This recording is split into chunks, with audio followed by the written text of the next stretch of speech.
Bueno, Claudio, ¿te parece que hagamos así? Primero presentate, vuelve a mí y te hago la primera pregunta. Bueno,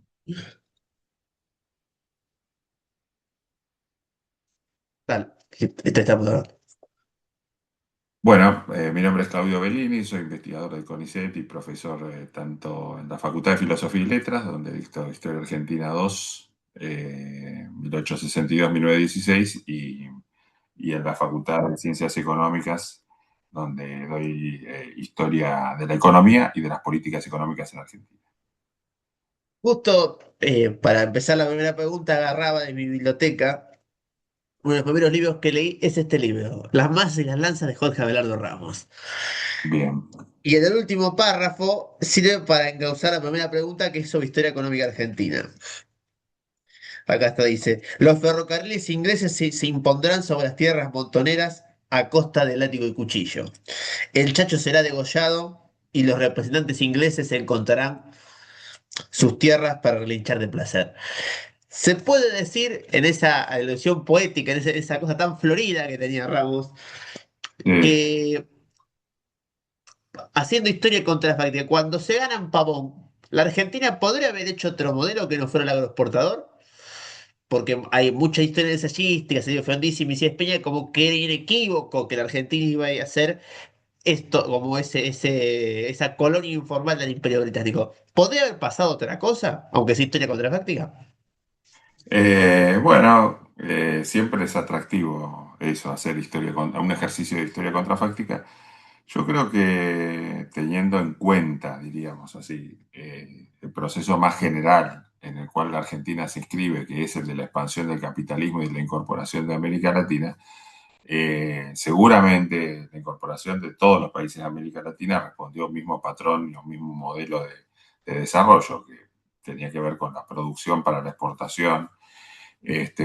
Pienso que podría haber sido diferente en algunas características, pero no en el eje central.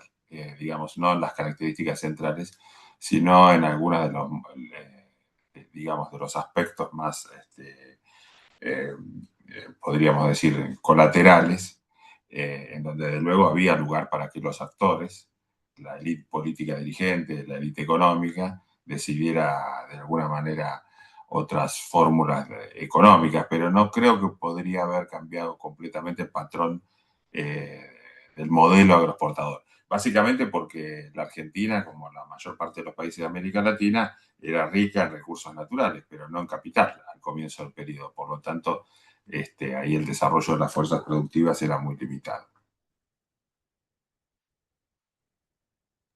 En 1874 gana Nicolás Avellaneda, se impone Nicolás Avellaneda. En ese marco, digamos, digamos, la producción ganadera tiene un principio importante, pero empiezan a aparecer el vino, el azúcar, el maní, etcétera, etcétera, etcétera. Aún así, ese modelo exportador podría haber desarrollado, eh, no, dentro del modelo exportador, ¿se podría haber privilegiado otra cosa que no fuese la ganadería o también era la ganadería lo que más vinculado estaba con el mercado mundial en aquel momento? Bueno, en ese momento es básicamente la lana, fundamentalmente la lana, ¿no? Y los productos de la ganadería bovina, todavía de una ganadería muy tradicional, pero es la lana, la commodity que diríamos que inaugura ese ciclo de mayor desarrollo de las fuerzas productivas, de mayor acumulación de capital. Fíjate vos que en ese plano la lana no tiene como mercado el mercado británico, sino los mercados de Europa continental, de manera tal que hay una etapa en que generalmente se soslaya, pensamos que el modelo agroexportador es la producción de carnes y cereales vinculadas al mercado británico, eso es así en buena medida a partir de 1890, de las últimas décadas del siglo XIX, pero hay una etapa previa que es la de la lana, que está más ordenada con otros mercados. Eh, lo que quiero decir es que, bueno, que hubo, diríamos así, algunos aspectos que son menos destacados en la literatura y que dan cuenta de un proceso con un final, yo diría que no necesariamente era el que terminó siendo, ¿no? Pero yo sigo sosteniendo que dadas las condiciones de partida de lo que es la economía argentina en su proceso formativo y el bajo desarrollo de las fuerzas productivas, no había demasiadas opciones más que la inserción primaria exportadora. Por otra parte, no se conocían entonces las consecuencias de esa inserción primaria exportadora, ¿no? Es decir, ahí no nos podemos anticipar. A pesar de que la crisis del 73, 76 es un primer cimbronazo, no se conocían. Lo que después, de alguna manera, la corriente revisionista, si vos querés en la economía, el estructuralismo cepaliano va a criticar en el sentido de, bueno, fue un modelo que dejó poco para el desarrollo industrial posterior del país, ¿no? En ese plano. También podemos decir, entre comillas, a favor de ese modelo, de que todavía en 1865, 70, 1873, 74, todavía no hay un consenso, digamos, la disciplina económica como tal no existe, y ni siquiera hay un consenso dentro del pensamiento político sobre hasta dónde puede parar el desarrollo industrial. Digamos que recién, llegado a los primeros años del siglo XX, se va a entender qué es lo que significa el diferencial industrial. Todavía como que hay muchas... Con lo mismo pasa con el método científico. Todavía Claro. se va haciendo de a poco el método científico y la ciencia como el positivismo va moldeando de a poco a la ciencia. Digo, todavía estaba muy en pañales la industria. ¿Se puede decir eso? Tal cual, sí, y el proceso más general, diríamos, global de la industrialización de los países centrales y por el otro lado, bueno, la incorporación, por supuesto, asimétrica de los países de la periferia de ese orden económico mundial, pero todavía no se conocían completamente esas cuestiones y esos problemas que van a derivar sobre todo de las crisis de capitalismo de la Primera Guerra y de la Segunda, perdón, y de la Gran Depresión más que nada, ¿no? Ahí se van a ver los límites del modelo en todo caso, cuando ese modelo ya está haciendo agua por varios lados, ¿no? Inclusive los Estados Unidos. Digo, la industrialización de Estados Unidos también va lentamente y también es mucho más tardío de lo que se piensa la vinculación de industria de Estados Unidos con Fuerzas Armadas. Porque ellos, tengo entendido que ellos cuando llegan a la Primera Guerra Mundial tampoco es que tienen un ejército deslumbrante, los yanquis.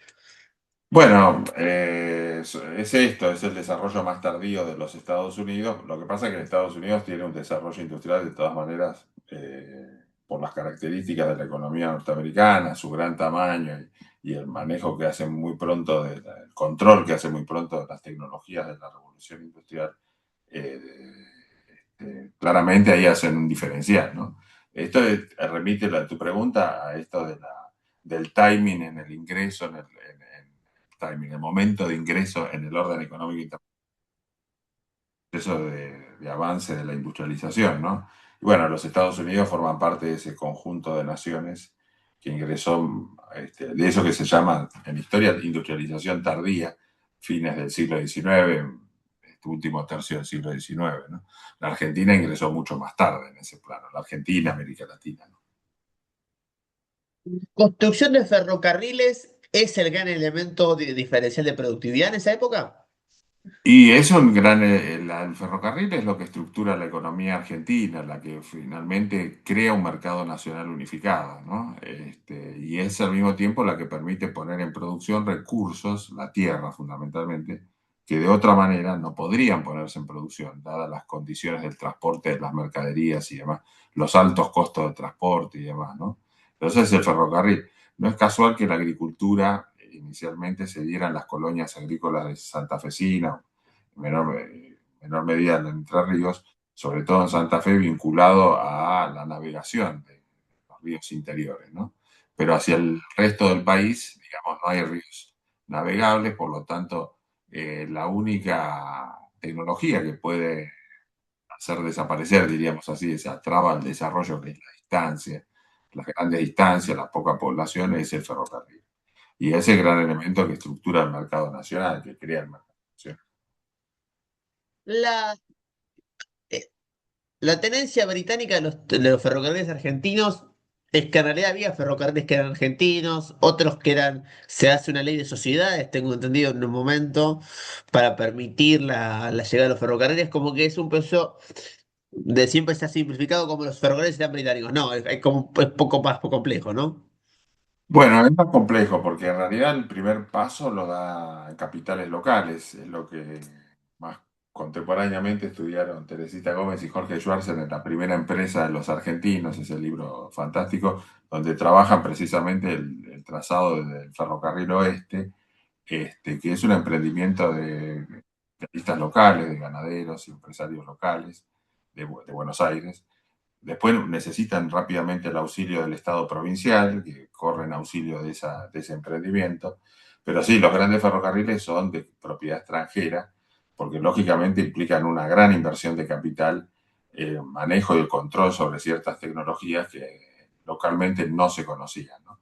Y no solamente británicos, se olvida también la importancia del ferrocarril, de los ferrocarriles franceses en la provincia de Santa Fe, pero digamos, no solamente en la provincia de Santa Fe, la red ferroviaria de capitales franceses es muy significativa, por lo tanto ahí hay como una competencia de, digamos, de esos grupos, ¿no? De esos inversores y al mismo tiempo de esas naciones por exportar esa tecnología, ¿no? Porque no solamente la inversión y rentabilidad que se obtenía de esa inversión, sino la posibilidad de colocar en mercados de la periferia todo lo que es la producción ferroviaria, ¿no? Las locomotoras, los vagones, en fin, el sinnúmero de manufacturas que va vinculado al ferrocarril, la construcción, porque hasta las estaciones, como vos sabés, eran traídas desde Inglaterra o desde Francia.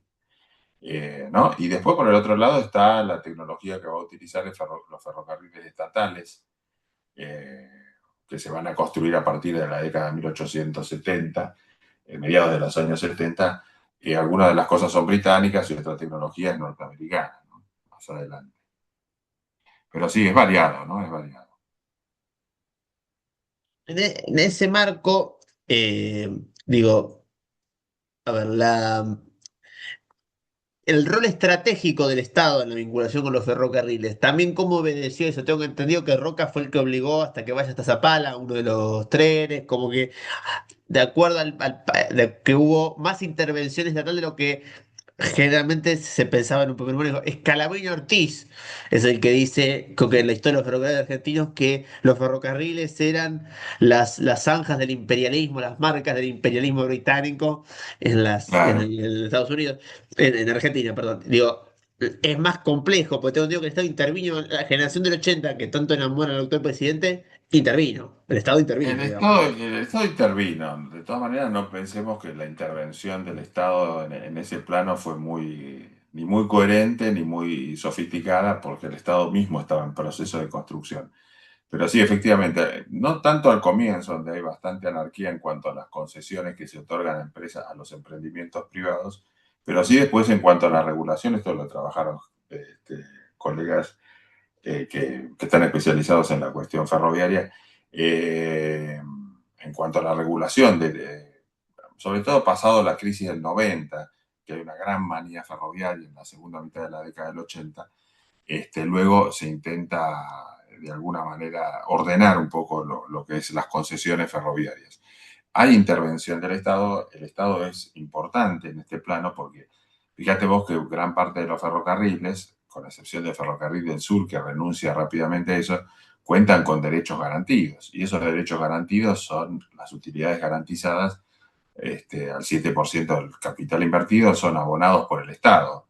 Y eso va ligado a sí mismo a toda una serie de obligaciones entre las empresas y el Estado. Pero quiero decir, la implantación incluso de las líneas ferroviarias o de las empresas ferroviarias privadas en el área de la región pampeana tienen una intervención estatal muy importante, ¿no? Y después el Estado va a intervenir en la construcción de aquellas áreas donde no hay interés del capital privado por trazar ferrocarriles. Vos sabés muy bien que termina de vincular sobre todo el oeste y el norte del país, ¿no? No tanto hacia el sur, que eso va a ser la obra posterior, como vos decís, y en donde también el Estado de alguna manera va a poner su interés en la prolongación de los ferrocarriles para incorporar la Patagonia también, ¿no? O una parte, digamos. La, la, digamos, los lugares de política comparados, o sea, digamos, Brasil y México son los países más similares en tamaño y población, mejor dicho, en tamaño, población no, no. Pero digo, tienen políticas parecidas, el porfiriato y el roquismo y lo que pasa en Brasil. En cuanto a qué, políticas económicas, decís vos. Claro, Las políticas, antes, vuelvo un poquito sobre tu pregunta anterior, porque hablaste de Scalabrini Ortiz, y sí, para los nacionalistas argentinos, este, sobre todo lo que denunciaban en los años 20 30 particularmente en los 30 es además la estructura radial que tienen los ferrocarriles, ¿no? Que ellos consideraban que era una estructura que marcaba los intereses de Gran Bretaña, pero que en realidad era bastante lógica en el sentido de que finalmente buena parte de la producción estaba destinada a concentrarse en el mercado, en el gran mercado de Buenos Aires. Alguna de ellas se exportaba, otra no, ¿no? Pero de alguna manera tenía esa lógica. Por supuesto, eso después condicionó mucho otros desarrollos regionales, desde luego, eso no quiero decir que no, eso desde luego que sí, pero era bastante lógica esa estructura radial. Con respecto a lo que me preguntás de las políticas, en realidad ahora recordando no hay demasiados estudios comparados de las políticas económicas, pero lo que tiene el caso argentino es que es mucho más exitoso en la inserción internacional, en el sentido de que tiene un desempeño exportador muy exitoso y eso redunda en un aumento de la renta nacional muy fuerte, ¿no? Por supuesto, en el medio hay ciclos, hay fluctuaciones muy importantes, pero de cualquier manera es mucho más exitoso en ese proceso de modernización y enriquecimiento de la economía que el caso mexicano, que el caso de Brasil. Hay similitudes en las políticas. En el caso de la Argentina, ese éxito le permite al mismo tiempo mantener menores niveles de proteccionismo, digamos, en términos comparativos con Brasil y México, el proteccionismo argentino es mucho más moderado, ¿no? Pero de todas maneras, hay similitudes bastante significativas entre los tres regímenes, diríamos, ¿no? El oligárquico de la Argentina, conducido por el PAN, bueno, el porfiriato de alguna manera, y bueno, la República de Brasil. Por supuesto, cada uno con sus especificidades en cuanto a la población, a la cultura, las características económicas. En ese plano hay diferencias notables entre México, Brasil y la Argentina. en el caso, cuando se llega ya a 1885, 1890, decimos que, bueno, se cambia la lana más por el ganado, el rol del Imperio Británico y demás. La, la, el éxito de ese modelo que dura hasta 1910, supongamos, es Argentina, la Argentina de la Belle Époque. Se debe exclusivamente hay un elemento que no sea exógeno, porque los elementos exógenos son alto precio de los commodities, imperios en expansión, la renta diferencial argentina por el hecho de que tenemos uno de los mejores campos del mundo, pero digamos, ¿hay algún elemento de política interior o digamos digamos que más la política económica argentina como que ve pasar el dinero con fe e indiferencia, como dice el tango? Pasas Bueno, a mi lado con fría indiferencia. en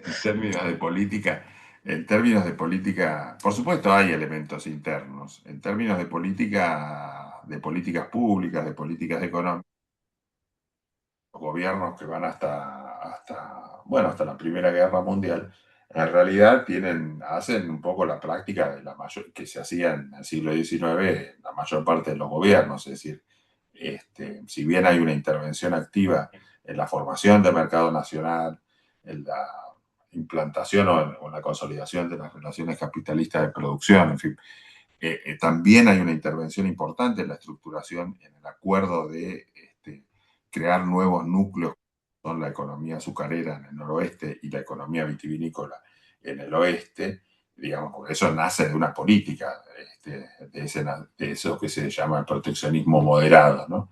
Pero que tiene sus expresiones más radicalizadas ahí al permitir, digamos, el surgimiento de dos economías regionales, lo cual tiene, por supuesto, un ribete, una dimensión política también. Pero yo te diría que también hay otro elemento que es fundamental, que es el factor económico, ¿no? Es decir, uno siempre piensa en los tres factores de producción económicos, pero el factor empresarial, perdón, es también un diferencial en el sentido de que las viejas miradas de la historiografía, predominantes hasta los años 60, comienzos de los 70, que veían básicamente la existencia de clases dirigentes o de una clase económicamente poderosa, digamos, retardataria, en realidad aún hoy, desde todas las corrientes interpretativas que vos quieras, desde la tradición marxista hasta las miradas más neoclásicas o neoliberales, reconocen que de todas maneras hay una gran plasticidad, diríamos, hay estrategias de los actores económicos que permiten rápidamente una adaptación a las condiciones internacionales. Eso es importante porque se puede tener políticas económicas o marcos económicos más o menos, políticas económicas neutrales o no neutrales, pero también es importante contar con ese factor empresarial, ¿no?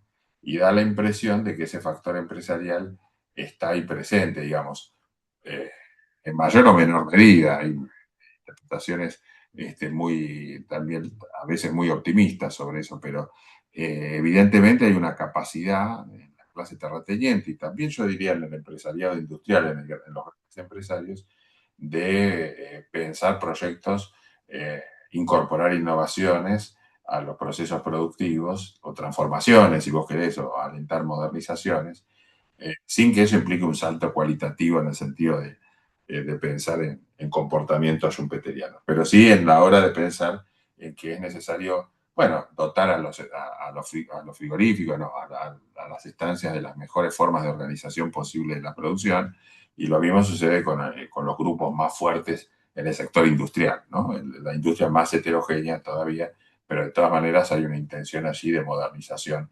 incluso pensando en economías que están protegidas, como los ingenios azucareros, fundamentalmente, ¿no? Entonces ahí está el factor empresarial que yo creo que la historiografía le dio mucha importancia en las últimas décadas y muestra eso, que es un sector empresarial dinámico, diríamos. Y uno agarra y agarra la historiografía, ni siquiera es más neoclásica, un Cortés Conde. Claro. Cortés Conde, de alguna manera, cuando cuenta esa década de 1890, de alguna manera también, o sea, digamos, no sé, qué sería la historiografía más marxista, no sé, Milcíades Peña y Cortés Conde, uno puede encontrar que, digamos, por ejemplo, se rechaza la Unión Panamericana, cosa para proteger el comercio con Inglaterra, y eso fue en Estados Unidos. Hay la primera construcción de un ejército argentino, digamos, como que la clase dominante entiende cuál es su rol en el mercado mundial y lo defiende, o sea, sabe adaptarse a los cambios Bien, internacionales. Digamos, lo que bien. falta son los cambios políticos, no tanto los cambios económicos, entenderlos en las élites, ¿no? Claro, sí, sí, sí, el camino está marcado de todas maneras, ¿no? En el sentido de que después a fines del siglo XIX, en términos políticos, también si uno seguía por el análisis de Botana, digamos, la reforma surge fundamentalmente de las élites, ¿no? La reforma política. Si uno piensa también que están los otros factores de, digamos, presionando, pero no cabe duda que es desde las élites donde se plantea la reforma y de donde se la ejecuta finalmente, ¿no? Porque en el Congreso básicamente estaban ellos, y en donde se la discute por otra parte, ¿no? Así que bueno, eh, yo diría que sí, que digamos que hay una capacidad de dar cuenta de cambios que se están produciendo internacionalmente, este, particularmente en lo que respecta a las estrategias económicas y, y también de alguna manera en lo político, sobre todo la segunda presidencia de Roca marca como un momento, bueno, se plantea la necesidad frente a la cuestión social y la cuestión obrera de regimentar o de lanzar una serie de políticas sociales, además de la represión que va de la otra mano, ¿no? Y también frente a las otras cuestiones políticas, también ir pensando cambios, ¿no? Eh, pero bueno, es un periodo complejo también, ¿no? Así dicho, suena como un proyecto, este, digamos, que llevó décadas y que progresivamente ellos fueron cambiando. Quiero decir, es un periodo complejo, tenés la crisis del 90, tenés el impacto de la crisis del 90, tenés 10 años en que la Argentina no arregla su situación de deudor externo, tenés Gracias a las la primera ley de incertidumbres de moneda los... nacional. La ley de moneda Claro, nacional, que es de 1890 a 1891, se unifica el sistema de pesos y medidas, hay varias claro, monedas. bueno, Claro. sí, la ley monetaria de unificación monetaria es de 1881, pero después del cimbronazo del 90 empieza todo el intento de reconstruir un sistema monetario, ¿no? Y particularmente el sistema bancario y el problema de la deuda. El problema de la deuda que se prolonga hasta comienzos de siglo, ¿no? Lo que quiero decir es que, y después a mediados de los años 90 hay de nuevo discusiones en torno a cuestiones económicas, quiero decir que no fue un proceso lineal, sino que estuvo marcado en todo caso por debates y problemas, ¿no?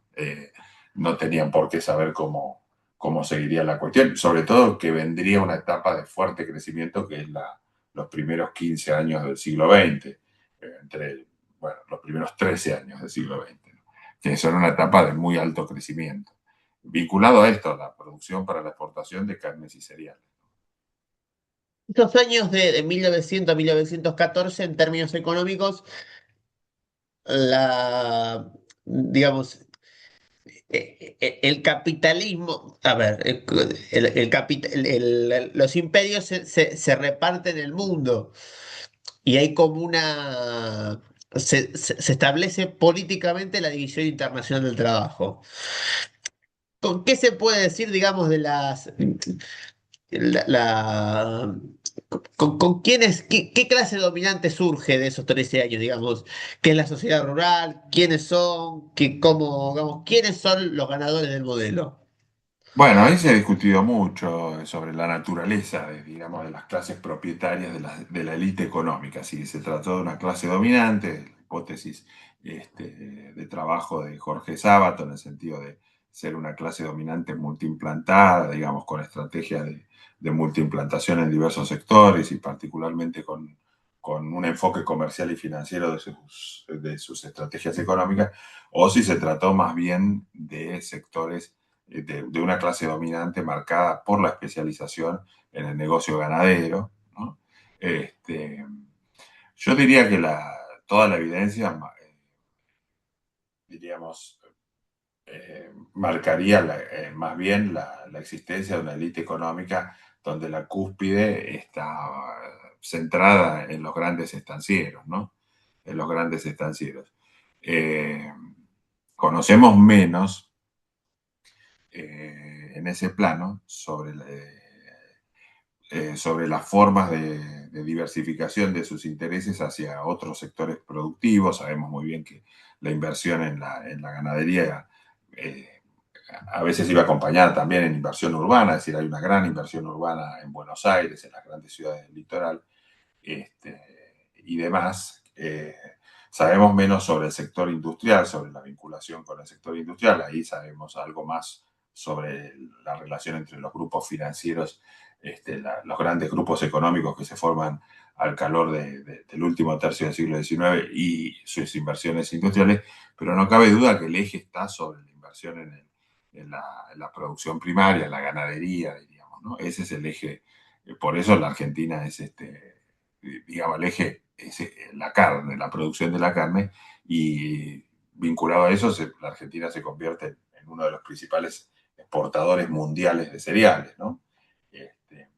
Pero el eje está ahí. Fíjate vos que muchas cuestiones vinculadas a las fluctuaciones del tipo de cambio en los años 90 se resuelven con, bueno, la vuelta al patrón oro, también con la aplicación de una política arancelaria que se quiere más fija, más consistente en el tiempo. Es la reforma arancelaria de 1905-6. Todo eso en realidad va a favor, yo diría, de intereses predominantes que son los del sector ganadero. No por ello excluye al sector industrial, pero hay sectores industriales que no mejoras sustantivas en esos años, ¿no? Son años de un fuerte crecimiento son años en que obviamente el pago de los intereses de la deuda y demás y el déficit fiscal se pueden mantener porque de alguna manera la economía funciona a tope, ¿no? Funciona muy bien en su comportamiento exportador y los precios internacionales son altos. Perdón si me alargué mucho en la respuesta. No, no pasa nada, no el tiempo quieres.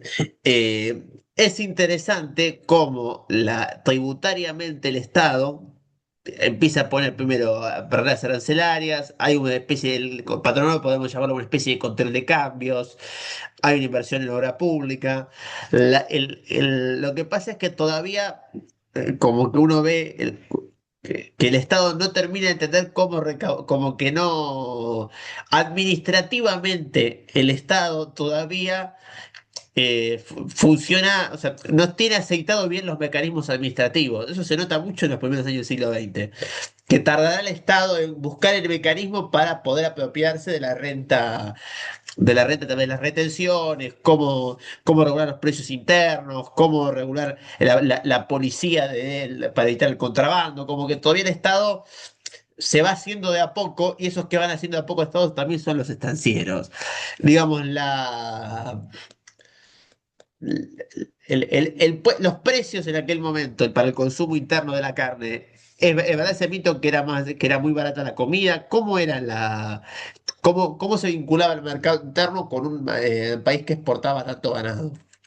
Claro. Bueno, ahí vos mencionaste una cuestión que es, bueno, una cuestión que es básica es la dependencia del Estado, de ese Estado, del Estado Nacional, de los recursos de la aduana, ¿no? Más del 60% de los ingresos venían de ahí, sobre todo del arancel de importación, no el de exportación. O sea que ahí retenciones no había, ¿no? Porque obviamente eso perjudicaba a los sectores exportadores, pero sí de importación, lo cual ahí hacía que obviamente hubiera un acuerdo, diríamos, y cierto nivel de protección para las industrias locales, por lo menos para algunas industrias locales. El hecho de que vos necesites poner un arancel, un impuesto a la importación, que no puede ser prohibitivo, obviamente, si no, no cobrarías impuestos, pero que crea un entorno que no es completamente de libre cambio, digamos, como se solía decir, que no es completamente, digamos, eh, negativo para el sector industrial, aunque tiene sus problemas. Bueno, eso, la dependencia del Estado de los derechos de importación es sumamente interesante eh, porque condiciona mucho las políticas que pueda el Estado desarrollar. Fíjate que aún así el Estado es capaz en los momentos de emergencia, de mucha emergencia, como la Primera Guerra Mundial, volver sobre los derechos de exportación. Es decir, en ese momento ya se ve que hay una necesidad de recaudar y que dada la caída de los impuestos de aduana, la importación, Irigoyen repone los derechos de exportación que habían desaparecido al comienzo de los años de la década de 1880. Es efectivamente un Estado todavía, diríamos, que ha intervenido en el proceso formativo de la economía nacional, pero que es débil en muchas de las agencias. Conocemos relativamente poco, conocemos más bien como un mosaico, está medio fragmentado el conocimiento de ese Estado, ¿no? Más allá, por supuesto, del análisis que hizo Oslak sobre la formación del Estado Nacional, mostrando algunas de sus características más generales, conocemos todavía relativamente poco de las capacidades del Estado, de ese Estado, si es que en el ámbito del Ministerio de Agricultura, en el ámbito bueno, algo conocemos del Departamento de Higiene, del Departamento de Trabajo, es decir, vamos conociendo, pero una cosa bastante fragmentada en algún sentido, ¿no? Pero vale la pena pensar eso a partir de esas lecturas. ¿Sí? Sí, vas a decir Digo, algo. falta, a veces, bueno, se puede decir que haría falta un libro que cuente la historia administrativa del Estado, que cuente la historia no tanto de arriba para abajo, sino cómo se vinculaban cómo era, no sé, el Departamento Social de Trabajo, cómo era la vinculación de la gente que iba a llevar expedientes, cómo era la historia social de sus empleados, cómo se pagaba, en qué época, cómo los mecanismos de Claro, sindicalización, digo. probablemente, claro. Alguien que Sí, de cuente la las historia capacidades. del Estado de abajo para arriba, no tanto de arriba para Sí. abajo, ¿no? Y de las capacidades del Estado, ¿no? Finalmente, de si esas políticas servían o no. Algo sabemos, de todas maneras, del Departamento Nacional de Trabajo, del de Higiene, pero también falta una mirada más de conjunto, probablemente. Eso es así.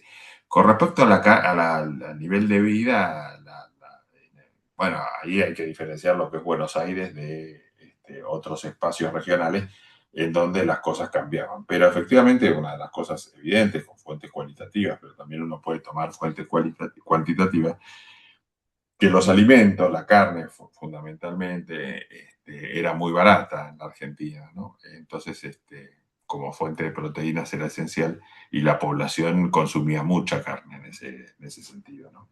Eh, en ese plano.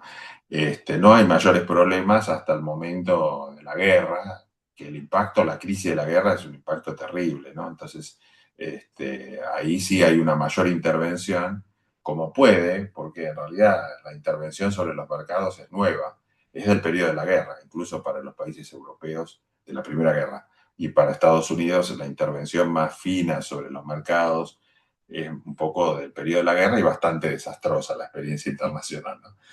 Pero bueno, de todas maneras es como la emergencia. En este sentido, siempre la emergencia conduce a innovar en ese plano, ¿no? Porque bueno, ya no te basas en teoría, sino que tenés que actuar porque los problemas se acumulan y bueno, en ese caso es un momento de experiencia, la década del 10, ¿no? Un momento traumático también.